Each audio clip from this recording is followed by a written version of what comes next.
So, ayun na guys, nagkusog na gid siya. Ibon gana man ang ibon to sa maglupad. Oh, wala siya kuan ba?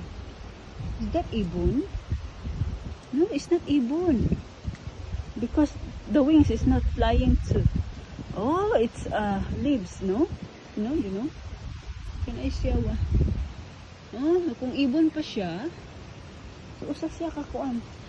Asa ka na siya matugpa sa atong atuon guys. Asa na siya matugpa. Dili siya ibon, dahon siya. So dahon lang siya guys. Nga ayun. Ayun, tugpa na siya. Wala pa siya gitugpa. Ayo kay to siya atuan ba. So abi na ko og kanang ibon siya. Ano guys, kusog na gid siyang hangin. So I need to go inside na kay, you know. Abi na ko siya og kanang ang naglupad. Gikan to siya sa HDB ba.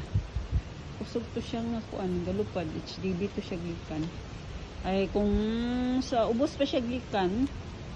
So dili siya inadto og lupad niya kay kung ubos pwede man, pero ang hangin manggod na siya sa taas. So ang pagkaubos ang hangin, so ingon na din siya sa taas. So anyway guys, kusog na gid siya. So I need to fix my work here. So anyway, this is my work now. I just fixed all this for the furniture. So spread it out.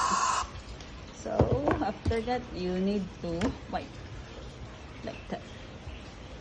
And let it dry. Leave it dry. After that, so nagdalugdog na siya guys. So ano na, manirado na to siya og pintuan kay ano. Dito manirado guys. Yan. Bye bye.